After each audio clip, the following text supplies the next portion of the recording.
வணக்கம். செல்வகுமாரின் விவசாயிகள் பொதுமக்கள் மனதில் வானிலை தொடர்பாக எழுந்திருக்கக்கூடிய சந்தேகங்கள் மற்றும் அதனை தீர்க்கும் விதமான விரிவான வானிலை அறிக்கை 2025 ஜூன் 13 வெள்ளிக்கிழமை அதிகாலை நிலவர ஆய்வறிக்கை. அதிகாரப்பூர்வ வானிலை அறிக்கைக்கு இந்திய வானிலை ஆராய்ச்சித்துறை அறிக்கையை பார்க்கவும். வினாக்களை பார்த்தீங்கன்னா பல்வேறு மாவட்டங்களிலிருந்து மழை மழை மழை தேவை குறித்து தான் வந்திருக்கு. ஒரு சில மாவட்டங்களில் கொஞ்சம் அச்சுறுத்தல் இருந்தாலும் அறுவடை பகுதிகளில் பெரும்பாலான வினாக்கள் மழையை எதிர்நோக்கி விதைப்பு, நடவு பணி மற்றும் அடுத்த கட்ட வேளாண்மை பணிகளுக்கும் ஏற்கனவே பெய்த மழையால் தொடங்கியிருக்கூடிய விவசாயத்திற்கு தண்ணீர் தேவையுமாகத்தான் இருக்கு அதிகமாக. அதே போல தற்பொழுது பெய்து கொண்டிருக்கூடிய மழைப்பொழிவு எங்கள் ஊருக்கு பெய்யுமா என்று அனைத்து மாவட்டங்களில் இருந்துமே வினாக்கள் வந்திருக்கு. இதில் வடகடலோரம் வடவுள் மாவட்ட பகுதிகளில்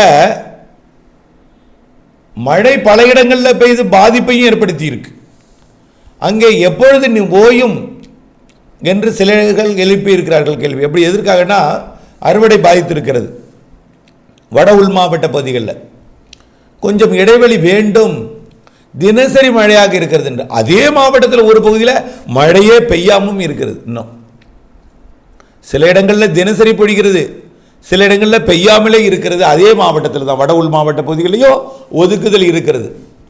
குடியாத்தம் போன்ற பகுதிகள். அதான் நேற்றைக்கு பார்த்தீங்கன்னா ராணிப்பேட்டை மாவட்டத்தில் 10 சென்டிமீட்டர் வரை மழை, நெற்குன்றத்தில் 17 சென்டிமீட்டர் வரை மழை. ஆனால் அதே திருவள்ளூர் மாவட்ட ராணிப்பேட்டை மாவட்டத்திலையும் இன்னும் ஒதுங்கி இருக்கக்கூடிய இடங்களும் இருக்கிறது. சென்னை மாநகரத்தில் கூட ஒரு இடத்துல ஏற்ற இறக்கத்துடன் தான் மழை இருக்குது. இது வெப்பச்சலன இடிமழை என்பதனால இப்படித்தான் அமையும். ஆக இந்த நிலையில் தென் மாவட்டங்களில் இன்னும் மழை சரியாக கிடைக்கவில்லை என்ற ஒரு வினா. அதே போல் மேற்கு தொடர்ச்சி மலைப்பகுதிகளில் ஏற்கனவே தொடங்கிய மழை வைத்து தொடங்கியிருக்கூடிய விவசாயத்திற்கு மழை தேவைப்படுகிறது. ஆனால் ஏற்கனவே மழை பொழிந்த பொழுது எப்பொழுது நிற்கும் என்றார்கள், அப்பொழுது நின்றது, ஒரு மகிழ்ச்சி அடைந்தார்கள். ஆனால் இப்பொழுது காய தொடங்கி இருக்கிறது, மீண்டும் மழை எதிர்நோக்கி இருக்கிறார்கள். மீண்டும் எப்பொழுது மழை என்ற வினாக்கள் வந்து கொண்டிருக்கு. இவற்றுக்கெல்லாம் விடையளிக்கும் விதமாக இந்த அறிக்கையை சமர்ப்பிக்கிறேன். இப்போ டெல்டா மாவட்டங்களில் குறுவை நேரடி நெல் விதைப்பு நடக்கிறது, நாற்று விடும்படி நடக்கிறது. சில இடங்களிலே மழையை எதிர்நோக்கி மழை தீவிரம் எப்படி இருக்கும் என்பதை கணக்கில் கொண்டு எப்படி விவசாயம் செய்யலாம் என்று எப்படிப்பட்ட ஒரு அதாவது குறுவை சாகுபடியை எப்படிப்பட்ட நாட்களிலே தொடக்கலாம் என்கின்ற நிலையிலும் இருக்கிறார்கள். ஒரு விதைப்பை செய்தால் சில இடங்களிலே மண் கெட்டியாகிவிடும் மழை பெய்தால், சில இடங்களிலே ஈரம் வேண்டும், சில இடங்களிலே விதைக்கப்பட்ட நெல் தானியங்கள் கருக தொடங்கி இருக்கிறது, மழை வேண்டும். அனைத்திற்குமான விடையாக இது. டெல்டாவிற்கு இன்றைக்கும் நாளைக்கும் மழை உண்டு. டெல்டா மட்டுமல்ல, வடகடலோரம் வடவுள் மாவட்ட பகுதி, மேற்கு தொடர்ச்சி மலை மாவட்ட பகுதி எல்லாமே இன்றைக்கும் நாளைக்கும் கொஞ்சம் கூடுதல் பரப்பில் மழை இருக்கும். கண்டிப்பாக நேற்றைக்கு தெற்கு டெல்டாவில் பெய்தது, இன்றைக்கு வடக்கு டெல்டா இருக்கிறது. நாளைக்கு வடக்கு டெல்டா முதல் ஆந்திர எல்லையோர கர்நாடக எல்லையோரம் வரைக்கும் கண்டிப்பாக இருக்கும். அப்போ இன்றைக்கு வெள்ளி, நாளைக்கு சனி 2 நாளும் மழை கொஞ்சம் கூடுதல் பரப்பில் இருக்குது. ஒதுக்கித்தான் இருக்கும். தென்மேற்கு பருவமழை நேற்றை விட இன்றைக்கு கொஞ்சம் கூடுதல் பரப்பில் இருக்கும். நேற்றைக்கு கன்னியாகுமரி மாவட்டத்தில் நல்ல மழையை கொடுத்துருக்கு, தென்காசி மாவட்ட அணைகள் பகுதிகளை கொடுத்துருக்கு. அதே போல் நீலகிரி வால்பாறை பகுதிகளில் கொஞ்சம் நேற்று முன்தினத்தை விட குறைந்திருந்தாலும் இன்றைக்கு கூட இருக்கிறது. நாளை இன்றைக்கை விட கூடுதலாக இருக்கும். நாளைய மறுதினம் சனிக்கிழமை விட கூடுதலாக இருக்கும், ஞாயிற்றுக்கிழமை. ஆனால் வங்கக்கடலோரம் இன்றைக்கும் நாளைக்கும் மட்டும்தான் மழை. பிறகு தென்மேற்கு பருவமழை தீவிரமடைந்துவிடும். குளிர்ந்த காற்று மேற்கிலிருந்து வரும். இதன் காரணமாக இந்த இடிமழை என்பது இடைவெளி கொடுத்துவிடும். இடிமழைக்கு பதிலாக சாரல் மழையாக அங்கொன்றும் இங்கொன்றும் துளி விழும் அளவிற்கு மேற்கு திசையில் இருந்து மேகங்கள் வரும். கணவாய் காற்று பகுதிகளில் நுழையக்கூடிய சாரல் அது பழனி, தாராபுரம் மற்றும் அரவக்குறிச்சி வரைக்கும் எட்டும், ஈரோடு மாவட்டம் வரைக்கும் எட்டும், மைசூர் சாரல் கிருஷ்ணகிரி தருமபுரிக்கும் எட்டும், தேனி சாரல் மதுரைக்கு எட்டும், தென்காசி திருநெல்வேலி மேற்கு தொடர்ச்சி மலை சாரல் மதுரை கன்னியாகுமரி சாலை வரை சாரல் எட்டும். அதே போல கன்னியாகுமரி மழை அது ராதாபுரம் வரைக்கும் சாரலை கொடுக்கும். இதுதான் இப்பொழுது ஆய்வறிக்கை. எப்பொழுது? வரக்கூடிய ஞாயிற்றுக்கிழமைக்கு மேல் சாரல் மழை, ஞாயிற்றுக்கிழமைக்கு முன் ஆங்காங்கே இடிமழை. இன்றைக்கும் நாளைக்கும் டெல்டாவிலே பெய்யாவிட்டால், அதாவது பெய்யும், உங்களுக்கு அது ஒதுக்கிவிட்டு போய்விட்டால் அடுத்த மழை கொஞ்சம் தாமதம் அடையும். ஆனால் பெரிதாக வெயில் அடித்து விடாது, காய விட்டு விடாது. வான மேகமூட்டத்துடன் இருக்கும் ஞாயிற்றுக்கிழமையிலிருந்து இங்கொன்றும் அங்கொன்றும் தூறல் போடும், ஒரு சில இடங்களில் நனைக்கும், இப்படி இருந்து கொண்டே இருக்கும்.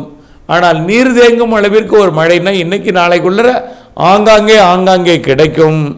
பிறகு நீர் தேங்கும் மழை இல்லாமல் நனைக்கும் மழை, தூறல் மழை, அங்கொன்றும் இங்கொன்றும் தூறல் என்ற வானிலையாக மாறிவிடும். ஆக இன்றைக்கு நாளைக்கு மழை கிடைக்காவிட்டால் மாற்றுபடி தண்ணீர் பாய்ச்சுதல், அதாவது தேக்கி வைக்கப்பட்டிருக்கூடிய ஆற்று பாசனம், கிணறு பாசனம் மற்றும் ஆழ்துளை கிணறு பாசனத்தை பயன்படுத்தி தண்ணீரை இறைத்து கொள்ளணும்.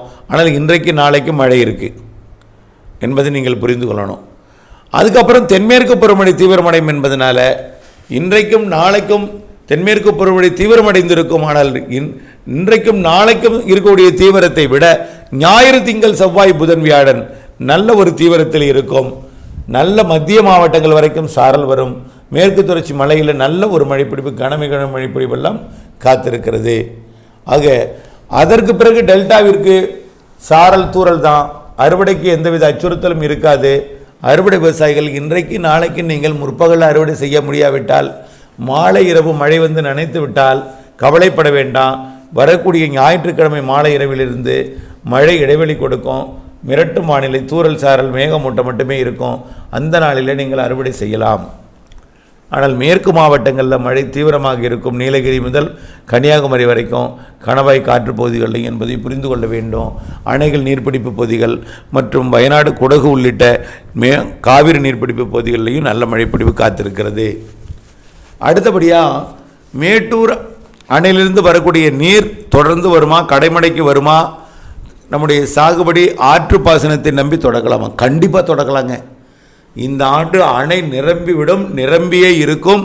தற்பொழுது நிரம்பும் தருவாயில் தென்மேற்கு பருவமழை தீவிரம் இல்லாமல் போன காரணத்தினாலே கொஞ்சம் 113 அடியிலேயே இருந்து 113 அடி இருக்கும் பொழுது திறக்கப்பட்டது. தினசரி ஒரு டிஎம்சி அளவில் திறக்கப்படுகிற காரணத்தினாலே இறங்கு முகத்துக்கு சென்றாலும் தென்மேற்கு பருவமழை கொஞ்சம் தீவிரமாக இருக்கிற என்பதனால மீண்டும் பிறப்புக்கேற்ற வரத்தாக மாறி ஏறுமுகத்துக்கு தொடங்கிவிடும். கண்டிப்பாக அணை நிரம்பும், அதில் எந்த மாற்றமும் இல்லை.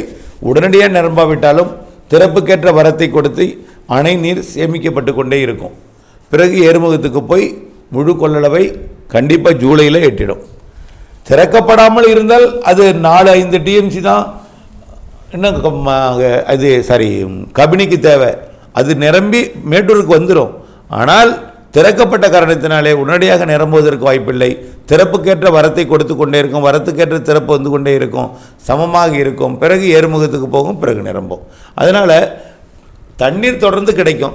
அதனால் ஆற்று பாசனத்தை நம்பி நீங்கள் முழுமையான விவசாயத்தில் இறங்கலாம். அதில் எந்த சந்தேகமும் வேண்டாம். தொடர்ந்து வானிலை ஆய்வறிக்கையோடு இணைந்திருங்கள், திட்டமிட்ட பணி செய்திருங்கள். நன்றி.